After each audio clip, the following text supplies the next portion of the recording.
Hey guys, Sean here from Tesla Family. It is just about 5:47 a.m. near sunrise on July 3rd, 1 week after our solar panel installation. We're ready to turn the system on. On Tuesday, we passed the inspection and we received permission to operate from our utility yesterday, and Tesla also gave us the go-ahead to turn the system on. So it's going to be a beautiful sunny day today. Hot, 95 degrees, but I think we're going to generate a lot of electricity today. Let's go ahead and throw on the system, and then I'll check back with you a little bit later on, and we will see what we've generated today. This is going to be our first full day of generating solar, and I'm super excited. Let's go check it out.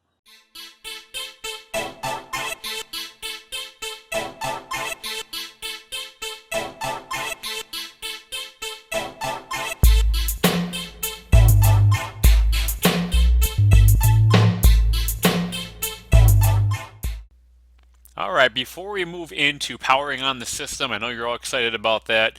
Let's talk about the timeline leading up to today. So we had our home assessment on February 12th of 2020, actually placed our order for the panels, approved our order and approved our design on the 18th.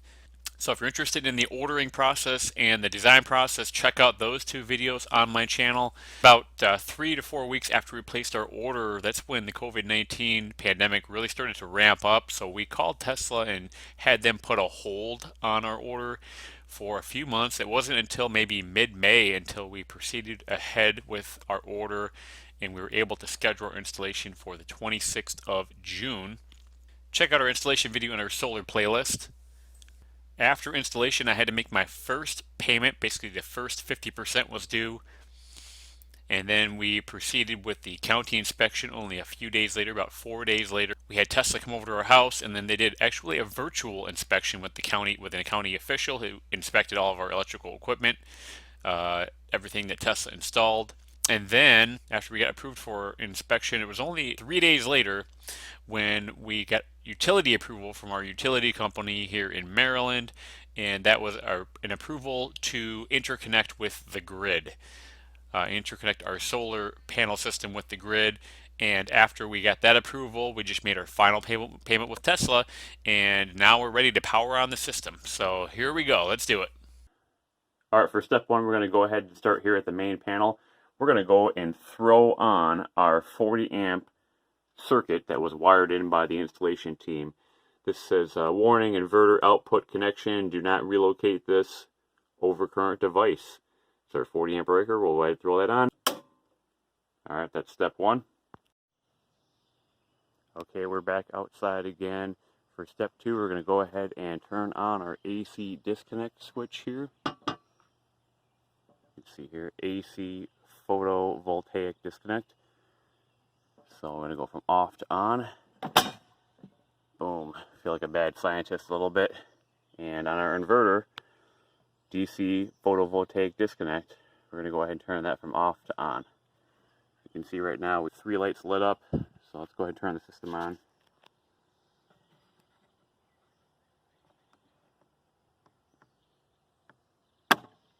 All right. That is so cool. Now we'll let the system power up a little bit.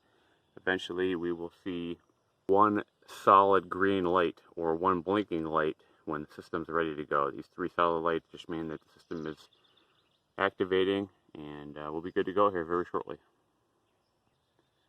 Here it is about a minute later, and you can see that the 3 lights have gone out, and now we're up to 1 green blinking light. So I think once we start generating, the green light stops blinking and it turns solid green. That's how we know that we're actually starting to collect solar energy, but we have to wait for the sun to come out first very shortly. All right, guys, now let's take a look at my first day's production on the Tesla app. All right, let's take a quick look at my first full day's production. I'll be doing 2-hour time steps from 8 a.m. to 8 p.m. On the left-hand side is a photo. Tried to stay generally in the same location for each of these time steps. On the right-hand side, a screen capture from my Tesla app showing the production through the day.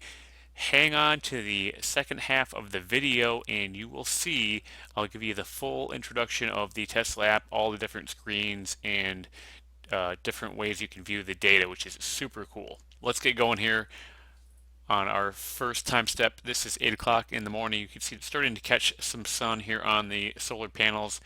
Half a kilowatt hour generated at 8 a.m. Skipping ahead to 10 a.m. and we've already jumped to 5 kilowatt hours. Look at the sunshine hitting the solar panels. Really love to see that. Let's go ahead and jump to noon, and we've got nearly full sunshine here on all of the panels. We are generating at right around 5, probably a little over 5 kilowatts, and a total generation through the day through noon of 14.4 kilowatt hours. By 2 p.m. we've already generated 27 kilowatt hours. You can see we peaked probably between noon and 2 o'clock, right around 5.7 kilowatts. Even though the system is a 7.56 kilowatt system, that's DC, and there is a little bit of loss you can expect as you convert that to AC. Generally, I could peak at a little over 6 kilowatts. Jumping further ahead to 4 p.m., you can see the sun has moved to the western half of the sky. Not quite going down, but you can see we definitely don't have full sun on all the panels, and that's definitely reflected here in the app. However, we're already up to 35 kilowatt hours generated through 4 p.m. And by 6 p.m. you can see the sun is starting to set. Still a decent amount of solar, still pulling 2 kilowatts here around 6 p.m. and you can see the curve going down along with the sun. There is a little dip there right around 4 p.m. Associated probably with a little bit of clouds that moved over my house. But so far 41.3 kilowatt hours through 6 p.m. We're still barely generating here at 8 p.m. just 0.3 kilowatts. But for the day, we'll total it out at 42.4 kilowatt hours. That's 10 kilowatt hours more than my July 2019 consumption, which means we'll be pushing a lot of energy into the grid. Let's take a look at my net meter now. Hey guys, we're out here at my electric meter, and I wanted to show you a couple of cool things real quick. Take a look at these 2 dashes on the bottom under the numbers. They're moving rapidly from right to left. That means we are generating electricity, and whatever we don't use in our home, we're pushing back into the grid. The faster that they move, the more energy we're pushing back into the grid, turning our meter backwards. Take a look at this next number here that shows 6 nines. That means we've already turned our meter back to zero, and we are in the negative now, actually generating a credit. That's a credit of 1 kilowatt hour, and as we push more energy back into the grid, we'll build that credit up. We can use that later on, anytime really, to charge my car or power our house. Yeah, the 2 dashes on the bottom now are moving in the wrong direction. We're actually pulling from the grid, but it's the morning time and we're getting ready to leave on vacation. You can see how fast they're moving. I'm charging at 12 kilowatts using my high power wall charger. Charged up the Model 3. Hopefully next month we'll build up a credit and we'll just be eating away that credit. Okay, I wanted to show you one of the coolest parts about having Tesla Solar. Let's take a tour of the Tesla app. Alright, let's take a look at the Tesla app for monitoring my solar panels. Alright, this is the home screen. What we're looking at here is my solar panel production. It's about 3 p.m. in the afternoon, and we are producing 5.6 kilowatts of solar power right now. You can see here from this monitoring screen that we are pushing 3.2 kilowatts to power my home, cover various things like air conditioning, any lights or appliances running right now, and then because we have an excess, we're actually pushing 2.4 kilowatts to the grid, generating a credit, turning that meter backwards. So this is the home screen. Let's take a look at my impact here today. We are 76% self-powered. Obviously, we need to draw from the grid in the overnight hours. That would be different, however, if we had Powerwall. We could actually be drawing from Powerwall energy generated from previous days. But we do have net metering here in Maryland, so actually when I'm drawing from the grid, it's really a credit that we have already generated. But we've generated 26.5 kilowatt hours of solar today, and my house has used 14.7. That's our impact. Going back to the main screen here, we can look at energy usage for the day, and you can see the solar generation curve here, starting around 7 a.m. when we started to produce energy with our panels, and sort of a rough curve. It's not a smooth curve. If today was a perfectly sunny day, it would look more smoother of an arc or more like a bell curve. We did have some cloudiness earlier on, broke out of the cloudiness, and we are expecting some thunderstorms later on in the afternoon coming up. So we'll probably end up having a sharp drop off when those storms move over. But you can see here from the energy usage screen, 26.5 kilowatt hours generated. Then you can also change things like what my home is used overlaid with the solar power. So you can see in the middle of the night around 4 a.m. my air conditioning likely kicked on here, and then a couple times in the morning, although some of that was offset by solar. You can even overlay grid power, and you can see where you've pulled from the grid and where you're pushing from the grid. Anything negative is energy we are pushing to the grid. You can scroll down and see all of those numbers listed down here. My home has used 14.7 kilowatt hours. We have generated 26.5 kilowatt hours so far today, and we've pulled 3.5 from the grid, but pushed 15.3 to the grid. If you drop out any of the selections from the top, then the numbers drop out as well, and you can just change the overlays and look at individual plots as well. This would be what we've pulled from, drawn from the grid all by itself, and then what my home has used all by itself as well. So home used 14.7 and pulled 3.5 from the grid, pushed 15.3. So pretty cool. Let's go ahead and take a look at, we could look at impact, I believe, over the past week. So for the week here, this is several weeks after I've turned my system on that I'm actually able to have time to produce this tour of the app. But you can see here, 41% self-powered for the week. We have produced 125 kilowatt hours of solar, and the home has used 171. Not the best week here. We did have thunderstorms for several days, which has kind of knocked back our production. You go back to the previous week, and you can see here last week was much better. We were actually on vacation for a couple of days, so we're not even home. We were almost pushing all of our solar power back to the grid on those days we weren't at home. You can also look at impact over the month. So here's the impact for the month of July. Again, we turned our system on the late on the 2nd. First full day was on July 3rd here, so 48% self-power makes sense. We only have sunlight about half the day, but 758 kilowatt hours of solar produced, and our home is used 615 kilowatt hours. So that's about 150 kilowatt hours over that we've been able to push back into the grid. There's other options here. Again, once we have solar for several months or even years, you can look at solar over the year.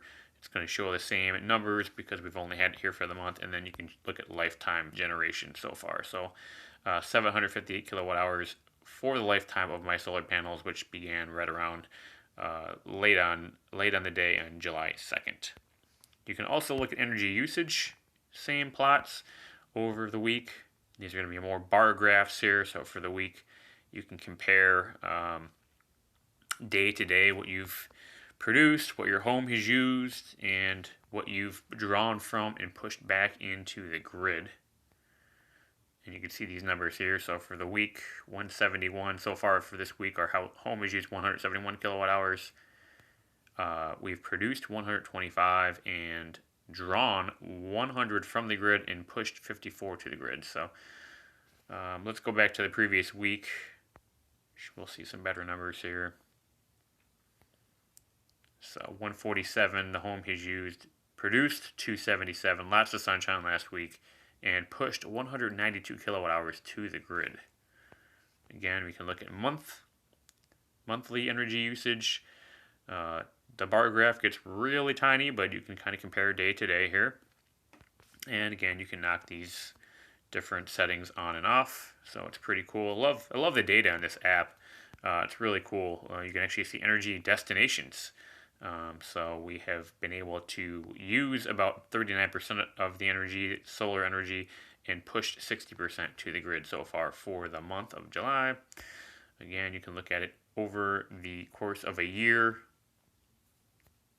This would be the different months that are showing up, month 6, month 7, and then lifetime energy usage as well. So for 2020, we've only had our system for 1 year, but we're already approaching 1 megawatt hour produced. Pretty good for not even having our system for 1 month. So I hope you enjoyed this tour of the Tesla app, looking at my solar panel production and where the energy is going. Again, love the data.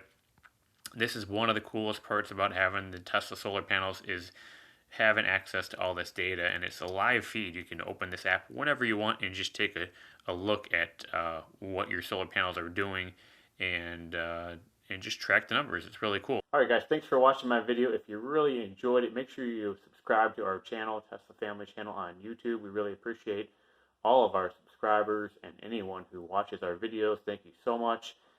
Give us a like or a comment on this video. That always helps too. If you have any questions, feel free to just throw a comment down here, and I'll get back to you when I get a minute. Otherwise, check out all of our other videos on our channel as well. Make sure you try to view them all. We've got some content on my Tesla Model 3, as well as other content on my Tesla solar panels and the whole process of ordering them. Also, follow us on Twitter at Tesla Family Chan. Use my referral code to buy a new Tesla. You will get 1,000 supercharging miles. Or if you order solar panels or solar roof through Tesla, you'll get a $100 reward after system activation. So thanks everyone again, and look forward to our next video. We'll be talking about how I paid for my solar panels.